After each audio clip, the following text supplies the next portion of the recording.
전 세계의 우리 기독교인들이 가장 좋아하는 성경 66권 중에 우리 한 권을 꼽으라면은 그게 어딜까요, 여러분? 벌써 답이 나왔죠. 이제 저거는 그 어느 기독교 단체에서 한날 그 설문조사를 하였는데 이제 질문이 그거예요. 66권 중에 가장 좋아하는 책은 뭡니까? 그랬더니 이제 시편을 이제 꼽았고, 2등은 잠언이고 3등은 마태복음입니다. 그래서 모두 12권을 그 순위대로 저렇게 보여드렸는데, 이 시편을 가장 좋아하는 이유가 뭐냐?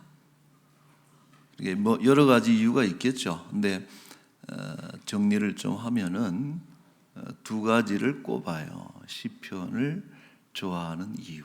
첫째는 그 표현들, 신말이라 그러죠. 시어들 아주 함축적이면서도 그 회화적이라 그래요.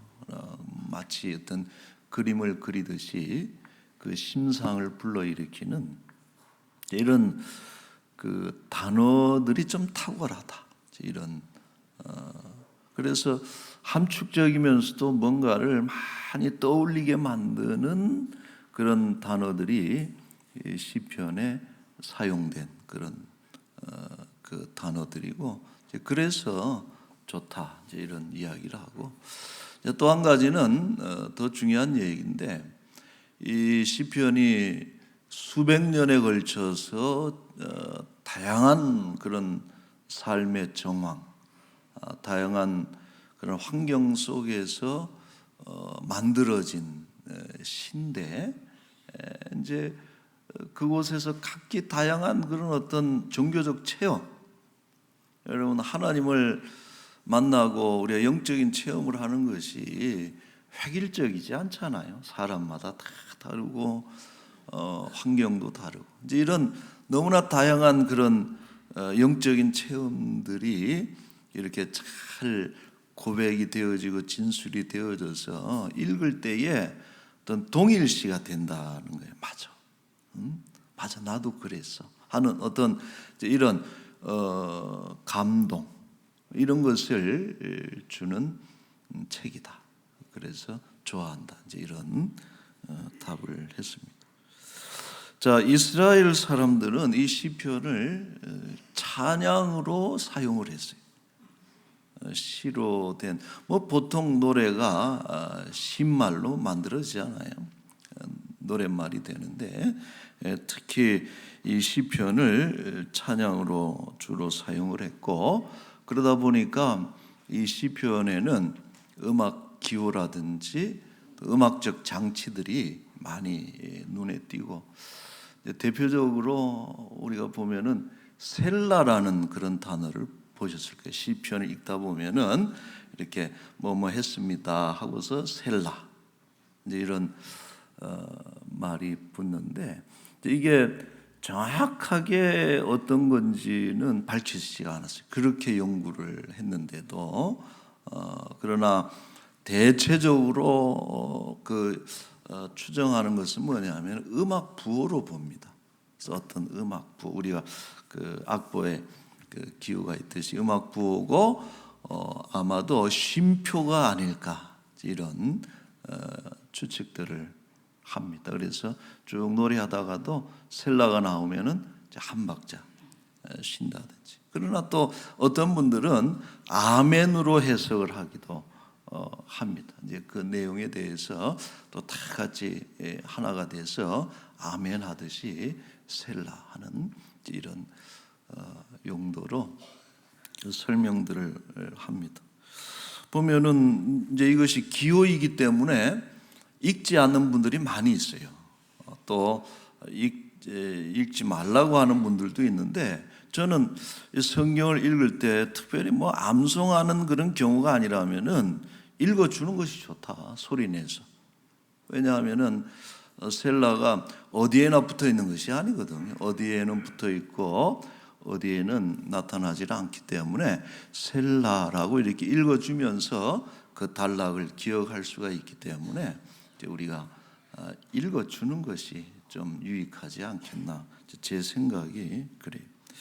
자, 시편의 이 히브리어 제목은 테힐림이라고 그래요. 세페르 테힐림. 그래서 테힐림은 찬양이고 세페르는 책인데 찬양의 책이다.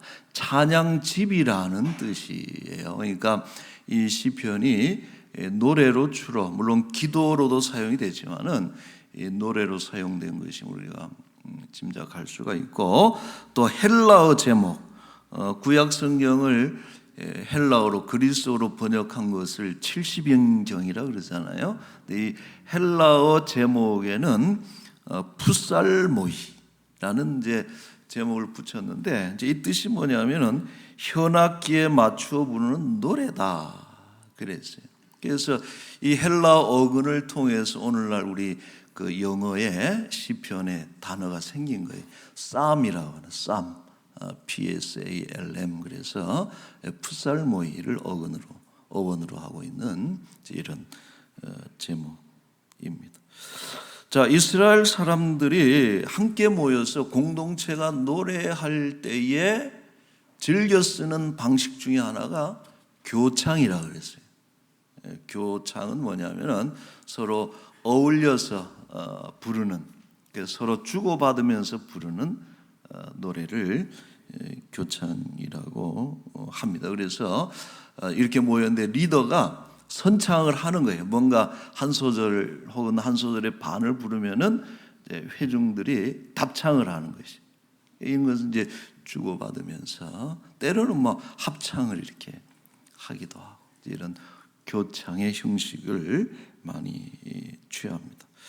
이스라엘 사람들이 매년 3번 성전에 올라오잖아요. 예루살렘에 있는 성전에 무교절, 또 77절, 초막절 3번에 걸쳐서 성전에 올라오도록 되어 있는데, 이제 그러다 보니까 이 절기가 되면은 사람들이 미리 출발을 해야 되는 거예요. 그 절기에 성전에 도착해서 제사도 지내고 또 잔치도 벌이려면은 출발을 하죠. 열흘 전에 가기도 하고 보름 전에 출발하기도 하고 해서 저 북쪽 갈릴리에서도 발걸음을 재촉하고, 또 남쪽에 부엘세바에서도, 또 동쪽 서쪽에서 그 예루살렘 성전을 향해서 이렇게 일종의 순례와 같은 거예요. 성전을 향해서 올라가는데, 이제 저 멀리 피곤한 발걸음을 옮겨서 왔다가도 저 멀리 이제 보니까 성전이 보이는 거예요. 보시면은 시온산 자락에 그 황금색 돔, 천장이 그렇게 되어 있지 않습니까? 이 성전이 그것이 이제 햇빛에 막 반짝이는 거예요. 멀리서 보면. 그러니까 얼마나 눈부시겠어요. 그리고 게다가 석양빛에 이제 저 성전이 반짝반짝 빛나면은 뭔가 그 회중들, 이스라엘 순례자들의 마음 속에 피곤한 것이 싹 가셔지고 뭔가 어떤 영적인 흥이 생겨 나고 마음속에 뭔가 이렇게 고향이 되는 그런 것이. 그러면은 이제 그 순례객들 중에 한 사람이 이렇게 노래하는 거예요. 시편 121편 1절에 보면은 내가 산을 향하여 눈을 들리라. 나의 도움이 어디서 올까? 이렇게 읽으면 안 되고 노래를 해야 되는 거예요. 내가 산을 향하여 눈을 들리라. 나의 도움이 어디서 올까요? 이렇게 마음대로 이렇게 붙이는 거죠. 흥이 나가지고 흥얼거리는 거예요. 이렇게 누군가가 선창을 하면은 주변에 있는 사람들이 다 이제 따라 이제 후창을 하는 거예요. 2절에 보면 여러분들 한번 해보세요. 시작.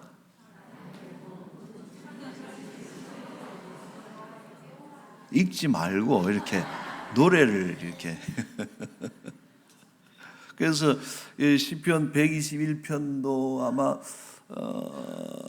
8절인가 하여튼 며칠까지인데 이게 주고받는 거예요. 이렇게 주고받으면서 이렇게 하다가 멀리서는 조그만 그룹이 이렇게 주고받는데 성전이 가까울수록 다 통합이 되는 거 아니에요? 사람들이 다 오다 보면은 소리가 점점 커지고 그 성전 가까이 오면은 그 소리가 최고조로 이렇게 달하는데 거기에 어떤 뭉클함이 있는 거예요. 며칠 동안 먼 길을 이렇게 피곤하게 왔지만은 하나님의 집에 오니까 2절 말씀 한번 다시 한번 띄워보세요. 121편이 나의 도움은 천지를 지으신 여호와에게서로다. 이것이 집에서 읽는 것하고 다르고 또 어디서 읽는 것이 아니고 이렇게 하나님의 그 성전을 앞에 두고서 이 단어 하나하나가 얼마나 사무치겠어요.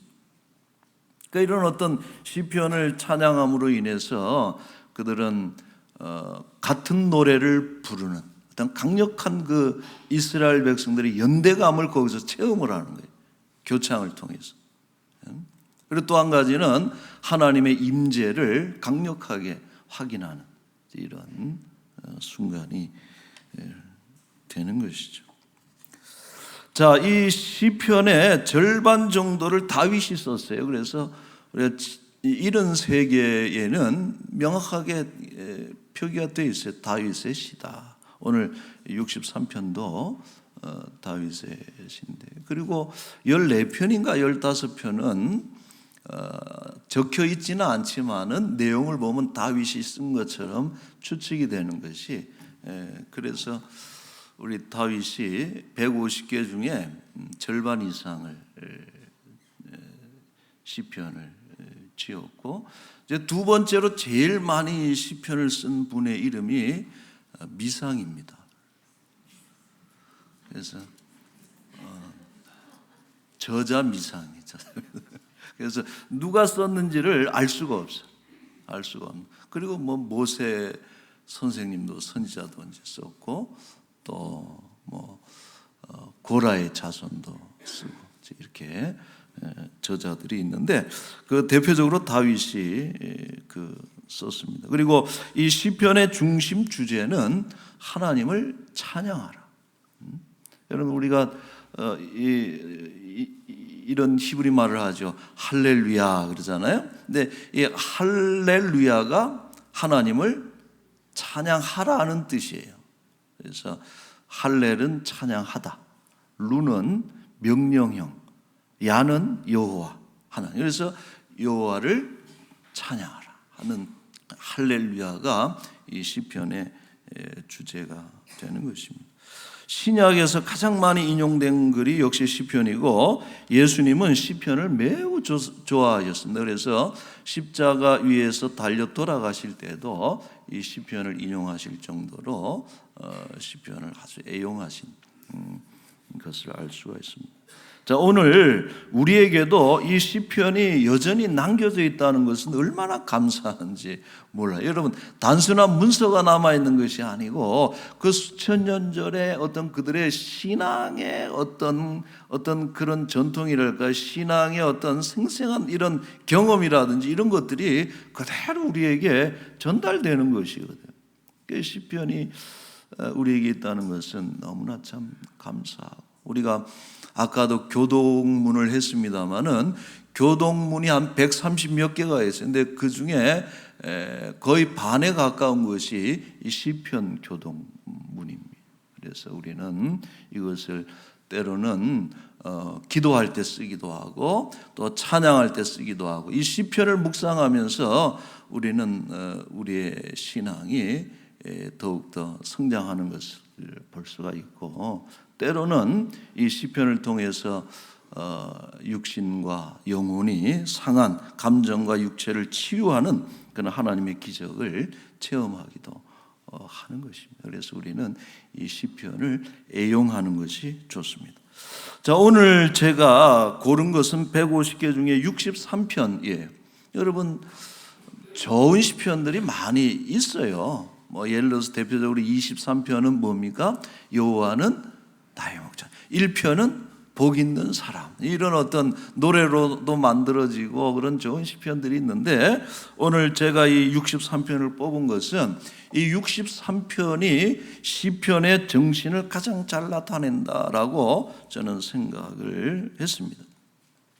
자, 우선 표제를 보시면은 63편의 표제를 보면은 다윗의 시다 그랬고 유다 광야에 있을 때에 이러거든요. 자, 다윗이 광야, 특별히 사회 인근의 유다 광야에 머물렀던 것은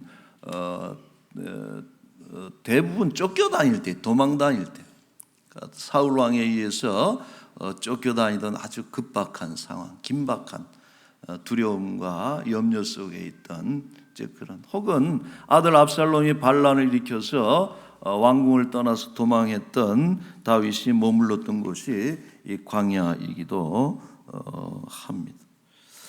자, 이 광야는 황폐한 땅이죠. 물이 없기 때문에 척박하고 황폐하고. 자, 그래서 사람들이 살기에는 참 불편한 땅이 광야입니다. 그러나 우리가 기독교 역사라든지 또 성경의 역사를 보면은 많은 그런 위대한 인물들이 이 광야에서 그들이 하나님을 만나고 그들의 어떤 영적인 그 수준이 확 올라가는 이런 것을 우리가 볼 수가 있습니다. 그런 면에서 광야는 영적인 훈련에 있어 매우 적합한, 우리가 편안한 삶을 누리기에는 너무나 불편하지만은 그러나 영적으로 고양되고 영적으로 성장하는 데 있어서는 매우 중요한 학교와도 같은 것이 광야다 하는 것이죠. 그러니까 왜 그럴까 하는 것이죠. 여러분, 여기서 광야는 단지 지리적인 어떤 장소를 의미하는 것이 아닙니다.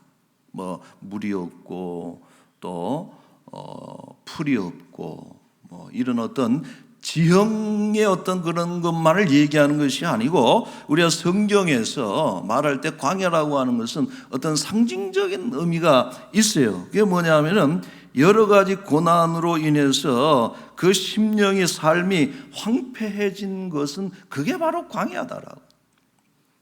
그러므로 우리는 때로 모든 것이 구비되어 있는 궁에 있을지라도, 왕궁에 있을지라도, 좋은 집에 살지라도 우리의 삶이 너무나 힘겹고 괴롭고 황폐해 있어요. 영혼과 육신과 정신이 다 메말라 있는 어떤 그런 상태에 있다면은 그것은 바로 광야와 같은 것이다, 이런 말을 할 수가 있는 것이고, 더 나아가서 그러므로 역설적으로 이 광야는 하나님만 바라볼 수밖에 없는, 오직 오롯이 하나님만을 찾을 수밖에 없는 그 구조로 된 것이, 그게 광야다라고. 여러분, 우리가 도시에 있으면 볼 것이 얼마나 많아요. 그러나 광야에서는 볼 것이 없어. 오직 하나님만 찾을 수밖에 없다라고 하는 것이. 우리가 복음송 중에 그런 노래가 있어요. 광야에 대한 노래가 있죠. 광야를 지나며라는 곡이 있는데, 이 대사가 이런 게 있어요. 우리 같이 한번 읽어볼까요? 주님만 내 도움이 되시고, 주님만 내 빛이 되시고, 주님만 내 친구가 되시고, 주님 손 놓고는 단 하루도 살 수 없는 곳, 그곳이 바로 광야다. 여러분, 주님 외에도 나를 도와줄 존재들이 많이 있어요. 주님 외에도 우리는 너무나 많은 친구가 있습니다. 주님 손을 놓고서도 충분히 살아갈 수 있는 곳, 그렇다고 생각하는 것이 그게 세속이라는 거예요. 그러나 광야는 어떤 곳입니까? 오직 하나님으로 인해서 살아간다는 것을 뼈저리게 느끼게 되는 곳이, 그게 광야다. 그래서 여러분, 그런 면에서 광야는 하나님께 집중할 수 있는, 하나님을 발견하고 하나님을 만날 수 있는 그런 영적인 사건이 발생할 수 있는 그런 좋은 장소. 그래서 여러분, 수많은 그 인물들이 광야에서 그런 경험을 하게 되는 것이죠. 자, 다윗의 많은 시편이 광야에서 만들어졌어요. 그가 73편, 약 80여 개가 넘는 그런 시편을 만들었는데, 흥미로운 것은 대부분이 광야에서 만들어진 시편이다. 아마도 평탄한 곳에서는 시가 쓰여지지를 않는 것이에요. 광야에서 그렇게 썼고, 그는 그것을 쓰면서 하나님을 찾았다는 거. 오늘 1절 말씀에 보시면은, 하나님이여 주는 나의 하나님이시라. 내가 간절히 주를 찾습니다. 물이 없어 마르고 황폐한 땅에서, 고난의 땅에서, 척박한 그런 불모지에서 내 영혼이 너무나 메말라 있는데 주를 갈망합니다. 내 육체가 주를 악무하나이다. 하나님을 찾는 이런 기도, 또 이런 노래, 이런 것들을 통해서 다윗의 심령이 회복이 된 것이죠. 여러분, 우리가 다윗의 일생을 볼 때 그의 영적인 상태가 가장 거룩하고 가장 너무나 좋았던 때가 언제냐? 참 아이러니컬하게도 광야에서 쫓겨다닐 때 다윗은 가장 거룩했다라고. 영적으로 충만해.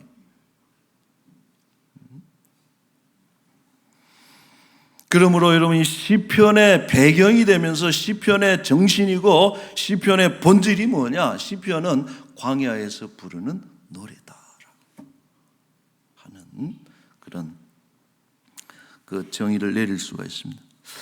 자, 우리 오늘 63편에서 한 구절을 한번 보면은, 다윗은 다음과 같이 하나님을 찬양해 3절 말씀에 같이 한번 읽을까요? 주의 인자하심이 생명보다 나음으로 내 입술이 주를 찬양할 것이라. 우리는 다윗은 왜 하나님을 찬양합니까? 하나님의 인자하심으로 인해서 하나님을 찬양한다. 여러분, 이 인자라고 하는 것은 하나님이 가지고 계신 속성 중에 대표적인 속성이에요. 그래서 하나님은 어떤 분입니까? 하나님은 인자하신 분이에요. 뭐 여러 가지 많이 있지만, 인자가 뭐냐 이게? 여러분, 히브리어로는 이렇게 읽습니다. 헤세드, 이렇게 오른쪽에서부터 이렇게 헤세드라고 읽는데, 근데 이게 그냥 헤세드가 아니고, 사실은 저 발음이 어떻게 읽냐면 헤세드. 같이 한번 읽읍시다. 헤세드. 그냥 H가 아니라, 그러니까 이게 지금 히브리어의 그 발음의 특징이기도 하고, 아마 독일어라든지 그 동유럽 이런 쪽에 많이 남아 있어요. 이런 이게 무슨 의미라 그랬는데, 예? 그래서 이 헤세드인데, 이것은 그 헬라어에서는 아가페하고 맞물리는 그런 그 단어죠. 하나님의 사랑. 근데 이 하나님의 사랑은 어떤 사랑이에요? 견고한 사랑이고, 신실한 사랑이고, 충실한 사랑이고, 그것이 언약에 기초한 사랑. 환경에 의해서 변화되는 것이 아니고, 하나님의 인자는 늘 변함이 없는 그런 것인데, 오늘 다윗이 매우 중요한 고백을 아주 의미 있는, 뭡니까? 인자가 생명보다 낫다. 우리는 여러분, 이 말을 묵상할 필요가 있어요. 인자가 생명보다 낫습니다. 이 말을 묵상하면서, 그것을 노래하면서 우리 속에 하나님에 대한 그런 감각이 또 생겨나는 것이죠. 무슨 뜻입니까? 인생에게 가장 소중한 것이 생명, 인간들이 가장 중요하게 여기는 것이 생명이라면은, 그러나 생명보다도 더 귀한 것이 하나님의 인자다라고. 때로는 우리가 삶이 평안할 때가 있어요. 부귀명화, 명예, 즐거움, 인생의 가장 좋은 것들을 누린다고 할지라도 더 좋은 것은 하나님의 인자다라고. 이것을 다윗이 광야에서 깨달은 것이. 여러분, 생명은 불안하죠. 언제 끝날지 모르죠. 그러나 하나님의 인자는 견고한 거예요. 사람의 생명은 일시적이고 한시적이고 연약한 것이지만은, 그러나 하나님의 사랑은 영원한 것이다.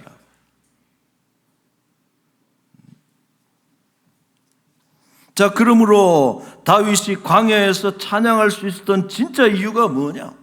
언제 죽을지 모르는 상황에서, 또 아들에게 모든 것을 빼앗긴 채 도망다니던 그런 상황에서도 그 다윗이 찬양할 수 있었던 이유가 뭐냐? 수많은 그리스도인들이 고난 중에도 찬양하고 순교자들이 죽음을 앞에 두고도 하나님을 찬양할 수 있었던 것은 뭐예요? 하나님의 인자하심이 그들과 함께하는 것을 체험했기 때문입니다.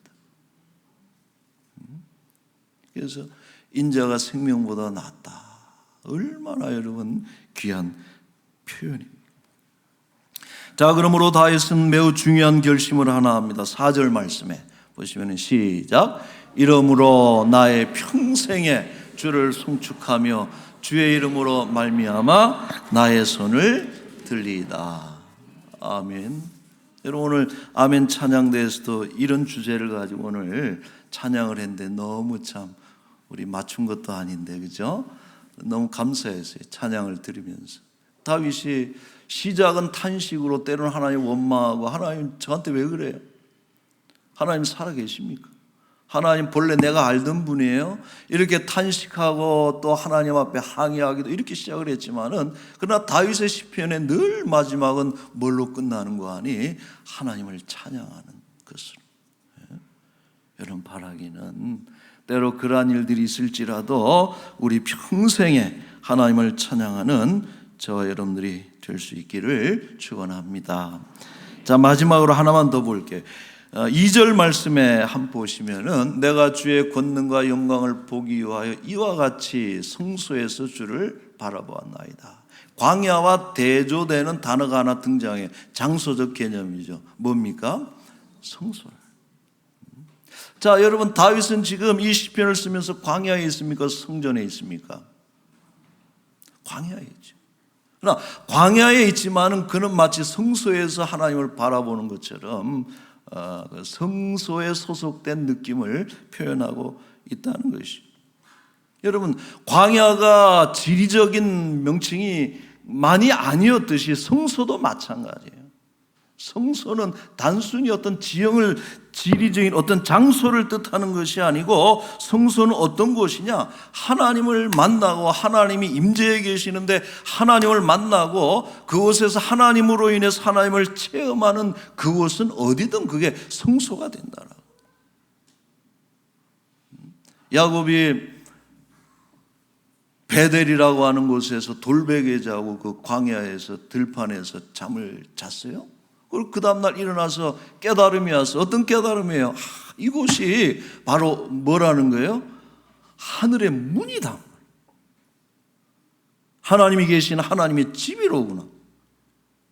나그네 인생, 그 들판에서 돌베개 자던 그런 인생이 그곳에서 하나님을 만날 때에 그곳을 하나님의 집이다. 그래서 여러분, 지명을 뭘로 바꿨습니까? 루스에서 베델로 바꾼 것이 그 사건이 있었던 것이죠.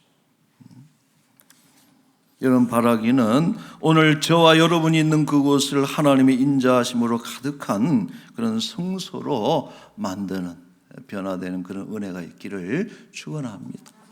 여러분, 결론이에요. 시편은 그래서 이렇게 말할 수 있어요. 뭡니까? 시편은 광야에서 부르는 노래가 그게 시편이다. 이 시편의 정신을 제가 얘기했잖아요. 시편은 뭐냐? 광야에서 그리스도인들이 부르는 노래, 또 그리고 광야를 성소로 만들고 일상을 거룩함으로 바꾸는 감동과 힘이 있는 것이 그게 시편이다 하는 것이. 자, 마지막으로 이 말씀 한 구절 보고 마치기. 시편 115편 17절. 시편 115편, 요거는 건너뛰시고 15편 17절. 자, 같이 한번 읽겠습니다. 죽은 자들은 여호와를 찬양하지 못하나니 적막한 데로 내려가는 자들은 아무도 찬양하지 못하리로다. 우리는 이제부터 영원까지 여호와를 송축하리로다. 할렐루야. 아멘. 여러분, 찬송은 죽은 자가 부르지 못하는 노래가 찬송이다. 바꿔 얘기하면 지금 찬양하지 않는 사람들은 죽은 영혼들이다. 여러분, 찬양은 산자의 노래입니다. 예수 그리스도로 인해서, 하나님으로 인해서 거듭나고 새로운 생명, 영생을 받지 못한 사람은 결코 할 수 없는 노래가 찬양이다. 이런 호흡 있는 자마다 하나님을 찬양하는 저와 여러분들이 될 수 있기를 바라고, 이제부터 영원까지, 영원토록 평생에 하나님을 찬양하고 거룩하고 신령하고 충만한 그런 은혜를 누릴 수 있기를 주의 이름으로 축원합니다. 아멘. 자, 이 시간에 우리 같이 한번 시편 찬송을 한번 해봅시다. 시편으로 된 우리 복음성인데, 자, 이걸 한번 여러분 교창으로 한번 해봅시다. 교창으로. 제가 이렇게 앞에 하면 여러분들이 뒤에 하고 그렇게 한번 해봅시다. 두 구절만, 두 소절.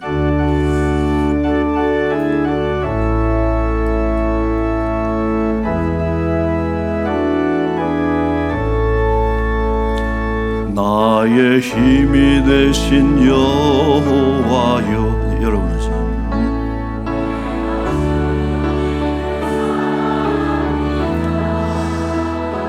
주는 나의 반석이시며.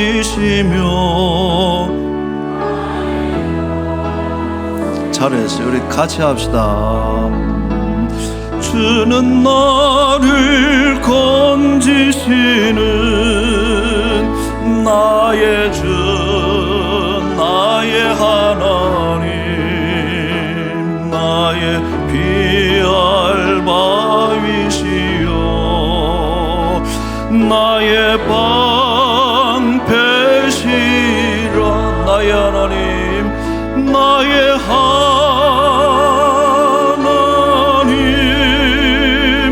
나의 하나님,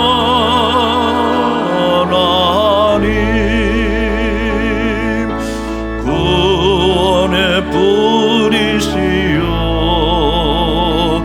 나의 산성이라. 나의 하나님, 나의 하나님,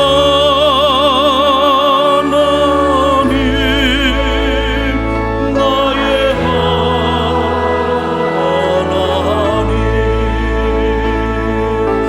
그는 나의 여호와, 나의 구세주, 나의 생명이신 여호와여.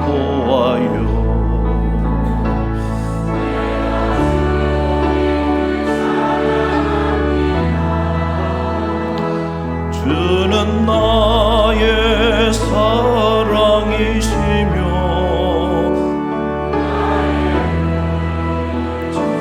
아멘. 우리 합창하겠습니다. 주는 나를 이끄시어 주의 길 인도하시며, 나의 생의 목자 되시니 내가 따름이라.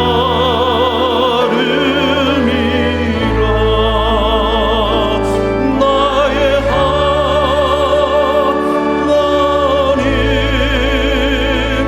나의 하나님,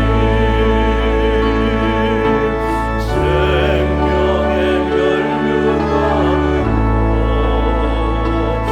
내게 씌우소서.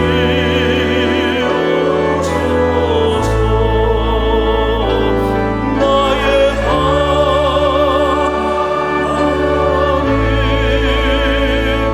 나의